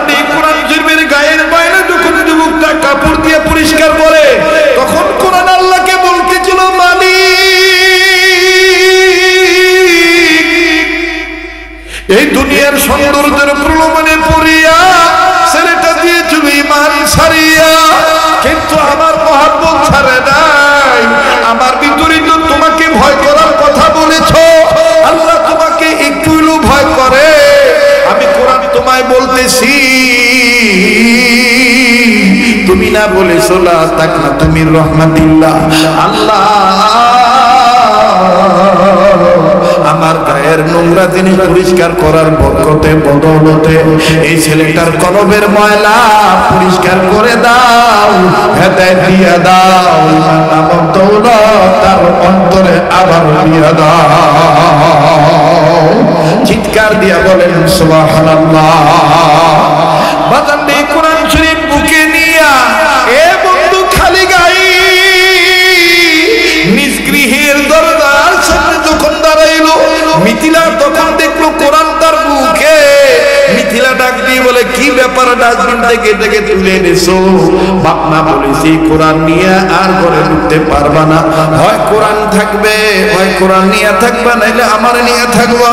এবার মুসলিম যুবক নব্য খ্রিস্টান যুবক কান্দার ডাক দিয়ে বলে, তোমার বাবা মাকে বলে দিও আমি আর খ্রিস্টানদের ঘরে ঢুকবো না।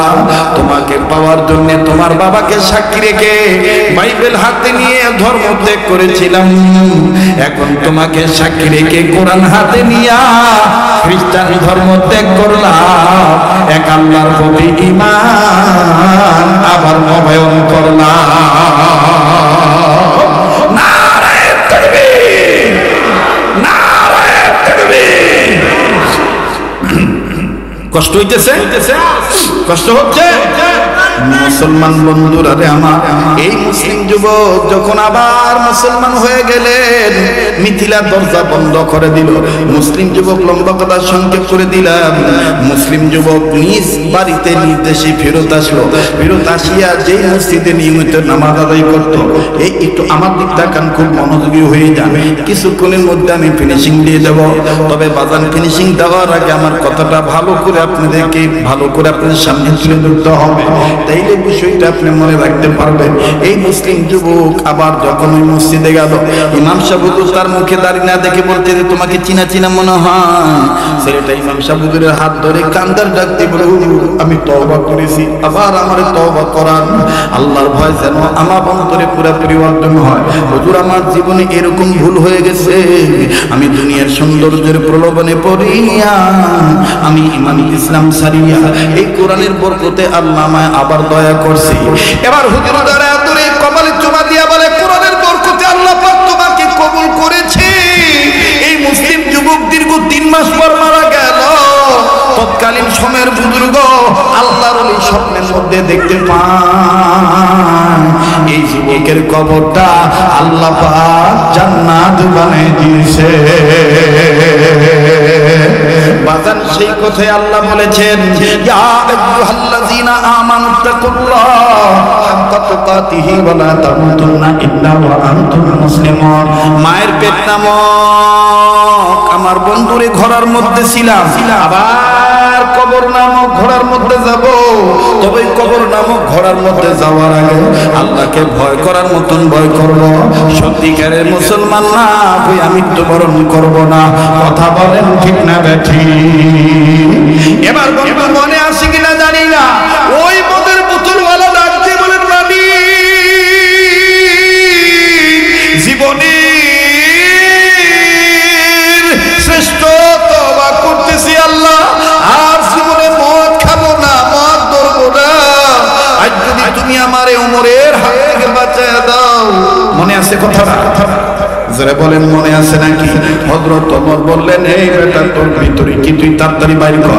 লোকটা ডাক দিয়ে বলল, দুধের বোতল। আল্লাহু আকবার। হযরত ওমর বললেন, বাইর কর, আমি দুধের বোতল দেখব। বাজান আমি বলছি প্লিজ কেউ ছত্রভঙ্গ হবেন না বাবা, আমি অবশ্যই বলছি বলবো, তবে আমি পাগল মানুষ, মদিনার পাগল, আমি মুসাফির মানুষ। বাজান রে বলার আগে, মুনাজাতের পূর্বে, ফিনিশিং দেওয়ার আগে একটা আবদার করব বাজান রে, যেই হাতটা দিয়ে বারবার কাবা ধরি, যেই হাত আল্লাহ ওয়ালাদের হাতের সাথে লাগানো, এই হাত আমি আপনাদের কাছে বিছাইয়া ছোট্ট একটা আবদার করবো বাবা, চোখের সামনে আপনাদের ডান সাইডে প্লিজ বাদানকে উঠাউঠি করবেন না, ওলামা তোলামা কেউ বিশৃঙ্খলা হবেন না, পারলে দিবেন না পারলে দিবেন কিন্তু না পারলে না দিবেন কিন্তু কেউ উঠাউঠি করবেন না। আপনাদের হাতের ডাইনে বিশাল আকারের বিল্ডিং নুরানি মক্তবখানা মাদ্রাসাটা কত সুন্দর করে বিল্ডিং এর এই ভবনটা নির্মাণ করা হয়েছে। আগামী 2-1 দিনের মধ্যে এই মাদ্রাসার রুমের মধ্যে অবাজান ছাত্রগুলি প্রবেশ করবে, তারা তালিম শুরু করে দিবে। আরে বন্ধু, এই কোরআনের আয়াত তারা পাঠ করবে, এই কোরআন তারা তেলাওয়াত করবে, আল্লাহর ভয় আল্লাহর মহব্বত আমার বন্ধুগণ তারা এখানে চর্চা করবে। বাবাজি প্রায় 1 লাখ 1.5 লাখ 2 লক্ষ টাকার মতন খরচ হয়ে গেছে। আমার বন্ধুগণ আপনাদের 10 জনের সহযোগিতায় দোয়ায় এই মাদ্রাসা দিল থেকে এই পর্যন্ত বাজান তৃণমূল থেকে এত বড় আস্তে আস্তে আগায় যাচ্ছে। বাজানটা আমার বিশ্বাস আরো আগায় যাবে। তবে 1 নম্বর আপনাদের দোয়া লাগবে, 2 নম্বর আপনাদের সহযোগিতা। বারবার বলি পারলে দিবেন না পারলে না দিবেন, কিন্তু হারাম বস্তু আমি ভক্ষণ করব না। আল্লাহ তুমি আমার তওবা কবুল করে নাও। ইয়া আল্লাহ আজকে তুমি মোর হাত থেকে আমারে বাঁচায় দাও।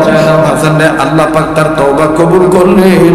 এবার এই বান্দাটা মদের বোতল বের করলেন, হযরত ওমর হাতে নিয়ে দেখে 2 বোতল ভর্তি গরম দুধে ভরা। সুবহানাল্লাহ। হযরত ওমর ডাক দিয়ে বলতেছেন, ভাই ভাই ও আল্লাহর বান্দা তুমি সত্যি করে বলে কি ছিল? এই লোকটা ডাক দিয়ে বলেন, আমিরুল মুমিনিন এই ঘটনা বিস্তারিত খুলে বললেন বাবা।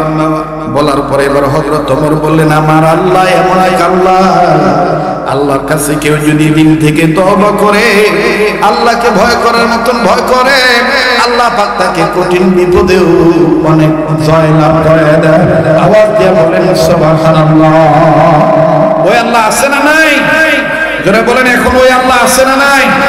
আল্লাহ পাক আমাদেরকে এইরকম হক্কানি আলেমদের নেক্সবতে এসে এরকম মাসিক ইসলামী বয়ানে, দ্বিমাসিক বার্ষিক ইসলামী মহাসম্মেলনে, খতমে বুখারীর অনুষ্ঠানে, যেখানে আমরা সুযোগ পাবো আলেমদের তাফসীর মাহফিলে ইনশাআল্লাহ আমরা যাব।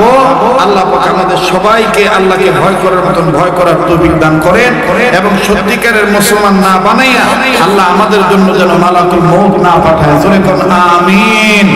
সুবহান রাব্বিকা রাব্বিল ইজ্জাতি আম্মা ইয়াসিফুন ওয়া সালামুন আলাল মুরসালিন ওয়ালহামদুলিল্লাহি রাব্বিল আলামিন। আলহামদুলিল্লাহি রাব্বিল আলামিন والصلاة والسلام على أشرف الأنبياء والمرسلين محمد وعلى آله وأصحابه أجمعين. ربنا ظلمنا أنفسنا وإن لم تغفر لنا وترحمنا لنكونن من الخاسرين. ربنا آتنا في الدنيا حسنة وفي الآخرة حسنة وقنا عذاب النار. ربنا لا تزغ قلوبنا بعد إذ هديتنا وهب لنا من لدنك رحمة إنك أنت الوهاب. ربنا هب لنا من أزواجنا وذرياتنا قرة أعين واجعلنا للمتقين إماما. رب هب لي من الصالحين رب هب لي من الصالحين. اللهم أعز الإسلام والمسلمين.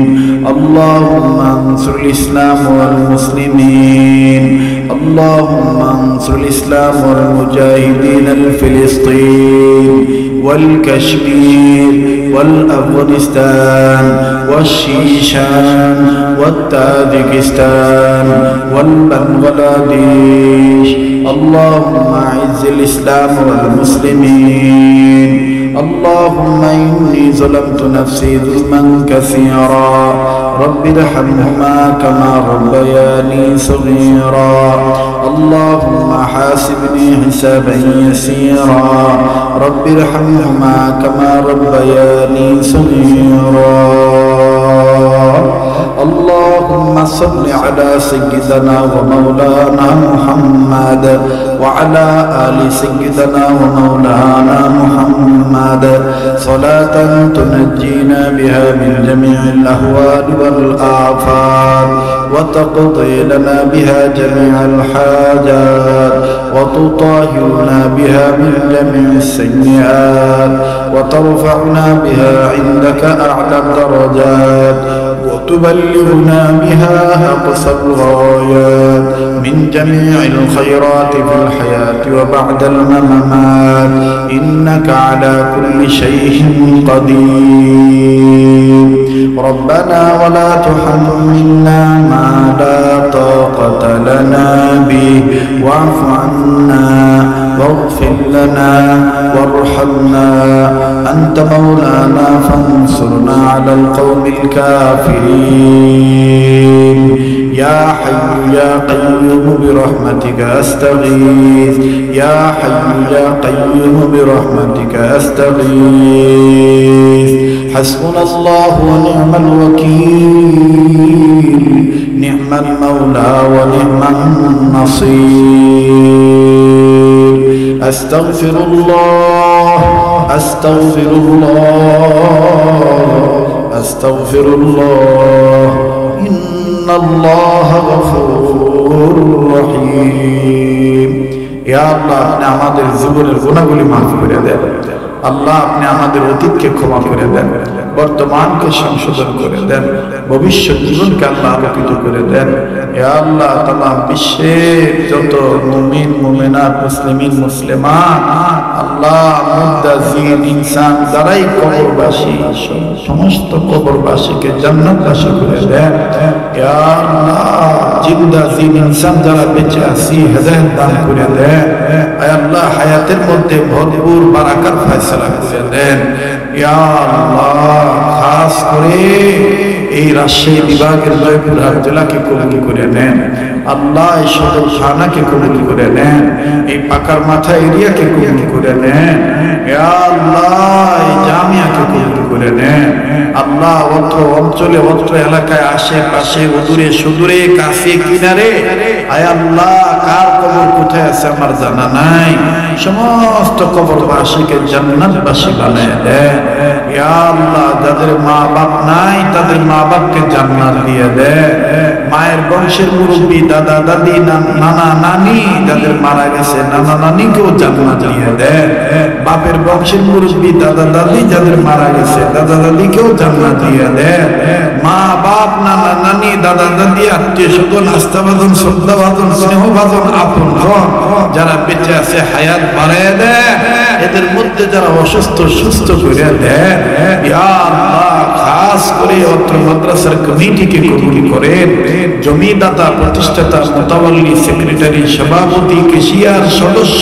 গ্রামবাসী কম দান করনেওয়ালা বেশি দান করনেওয়ালা নেক পরামর্শ দেনেওয়ালা মাদ্রাসাকে মোহাব্বত করনেওয়ালা ওস্তাদ পড়ানেওয়ালা পড়নেওয়ালা আয় আল্লাহ বাচ্চা দেনেওয়ালা অভিভাবক যারা আছে সবার জন্য দোয়া করলাম আপনি কবুল করে নেন ইয়া আল্লাহ এই পৃথিবী থেকে যত ওলি আল্লাহ দুনিয়া থেকে বিদায় নিয়ে চলে গেছে চিশতিয়া কাদরিয়া নকশবন্দিয়া মুজাদ্দিদিয়া সোহরাওয়ার্দিয়া সাদিকিয়া আল্লাহ যত ওলিগণ দুনিয়া থেকে বিদায় নিয়ে গেছে তার মধ্যে আমার পীর ও মুর্শিদ শেখুল ইসলাম আহমদ শফি রহমতুল্লাহ আলাইহি সহ সমস্ত বুজুর্গদেরকে জান্নাতুল ফিরদৌসের উচ্চ মাকাম দান করে দেন যত ওলি আল্লাহ বেঁচে আছে হায়াত বাড়ায় দেন আল্লাহ আকাবির আসলাম বুজুর্গ পীর মাশায়েখ ওলামাদের ছায়াকে আমাদের জন্য লম্বা করে দেন ইয়া আল্লাহ তাদেরকে আফিয়াতের জিন্দেগি দান করেন সেহাতকে ভালো রাখেন আল্লাহ খাস করে মাওলানা আসাদুল্লাহ সাহেব হুজুরের হায়াতের মধ্যে ভরপুর বারাকা দান করেন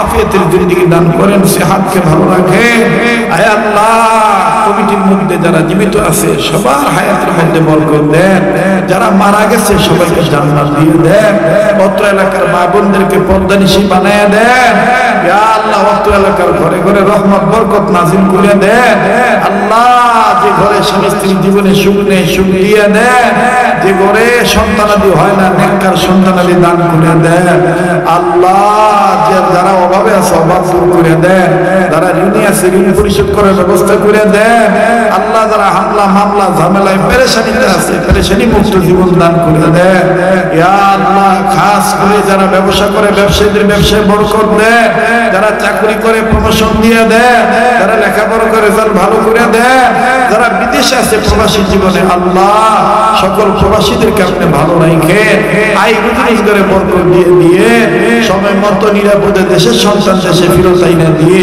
যারা বিদেশ যাওয়ার জন্য টাকা জমা দিয়ে আটকা পড়ে আছে দ্রুত যাওয়ার ব্যবস্থা করে দেন। ইয়া আল্লাহ মাদ্রাসার প্রত্যেকটা ছাত্রদেরকে আগামী প্রজন্মের আল্লাহওয়ালা আলেম হাফেজ হিসেবে কবুল করেন, আলেম হাফেজ হিসেবে কবুল করে এই মাদ্রাসার যা যা দরকার গায়বে খাজানা থেকে ব্যবস্থা করে দেন। ইয়া আল্লাহ গায়বে খাজানা থেকে ব্যবস্থা করে দেন। ইয়া আল্লাহ ঋণ পরিশোধ করার ব্যবস্থা করে দেন। আয় আল্লাহ দয়া মায়া করে অত্র এলাকার মা বোনদেরকে পর্দা নিশি বানিয়ে দেন। অত্র এলাকার যুবকরা আমার কলিজার টুকরা, আল্লাহ এদেরকে মাদক মুক্ত জীবন দান করে দেন, এদেরকে নামাজি বানান, এদেরকে নেককার বানান। এরা মোটরসাইকেল হুন্ডা কত যানবাহন নিয়ে হুন্ডা গেলে ঘোরাঘুরি করে, আল্লাহ সকল প্রকার দুর্ঘটনায় অ্যাক্সিডেন্ট থেকে আমার এই ভাই বন্ধু বাবাদের তুমি হেফাজত রাখো আল্লাহ, বালা মুসিবত থেকে হেফাজত করিও। আয় আল্লাহ, আয় আল্লাহ তুমি আমাদের হয়ে যাও, আমাদেরকে তোমার বানায় নাও আল্লাহ। আমার দেশের সরকার, সরকারি দল, প্রশাসন, আয় আল্লাহ রেল বাহিনী, সেনাবাহিনী, নৌবাহিনী, বিমান বাহিনী, আয় আল্লাহ পুলিশ বাহিনী, land force, air force, BGB, আয় আল্লাহ এনএসআই, ডিজিএফআই, ডিবি, আয় আল্লাহ সিআইডি, প্রশাসনিক কর্মকর্তা, প্রশাসন, জনগণ সবার অন্তরে দ্বীনের সহি বুঝ পয়দা করে দাও, দ্বীনের সহি বুঝ পয়দা করে দাও। সারা পৃথিবীর সমস্ত মসজিদ, মাদ্রাসা, খানেকা, মারকাজ, বিবাদ মিটে আবাদ করে দাও। ইয়া আল্লাহ মাজলুম মুসলমানদের হেফাজত করো, মাজলুম মুসলমানদের হেফাজত করো, বাংলাদেশের মাজলুম আলেমদের পেরেশানি দূর করো।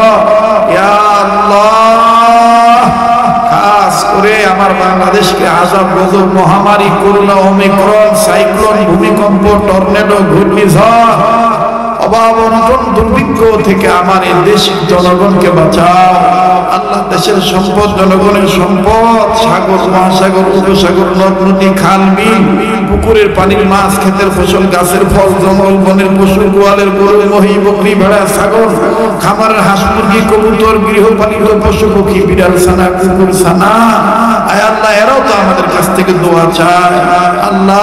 বড়রা লেখছেন দোয়া যত প্রশস্ত হবে তত তাড়াতাড়ি তোমার দরবারে কবুল হবে। আয় আল্লাহ সবার সব সম্পদকে তুমি হেফাজত করো, সব কিছুর মধ্যে তুমি বরকত দিয়ে দাও। আয় আল্লাহ আপনি আমাদের হইয়া যান, আমাদেরকে আপনার বানায় নেন, আমাদের নসিবে বারবার মক্কা মদিনা জিয়ারত নসিব করে দেন। জীবনে একবার হইল স্বপ্নের মাধ্যমে নবীজির দিদার নসিব করে দেন, নবীজির দিদার নসিব করে দেন।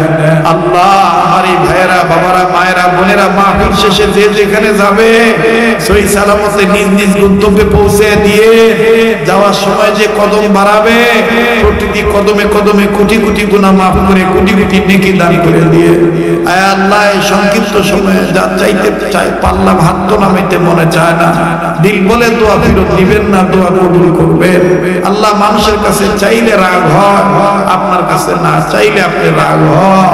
ইয়া আল্লাহ যা চাইতে পারলাম দিয়ে দেন, যা চাইতে পারি নাই, মনে নাই, ভুলে গেছি তাও দিয়ে দিয়ে আল্লাহ। যা বলতে পারলাম কবুল করে নেন, যা বলতে চাইছিলাম মনে নাই, ভুলে গেছি, এখন আমার এলেমে নাই, আপনার এলেমে আছে আল্লাহ, তাও আপনি কবুল করে নিয়েন। রব্বে কাবা আমার ছেলে মেয়ে, আমার দোস্ত হাবাব, আমার ছাত্র সাগরেদ, আমার পীর, আমার উস্তাদ, আয় আল্লাহ মুরিদ, আশিক, যাকির, দেশ বিদেশ যে যেখান থেকে দোয়া চাইছে আল্লাহ সবার জন্য দোয়া করলাম, কবুল করে নেন। এখানে যাকে পছন্দ তার উসিলায় দোয়া কবুল করে, নবীর উসিলায় দোয়া কবুল করেন। সাল্লাল্লাহু তাআলা আলা খাইরি খালকি মুহাম্মাদিন ওয়া আলা আলিহি ওয়া আসহাবিহি আজমাইন। সুবহান রাব্বিকা রাব্বিল ইজ্জাতি আম্মা ইয়াসিফুন ওয়া সালামুন আলাল মুরসালিন ওয়াল হামদুলিল্লাহি রাব্বিল আলামিন।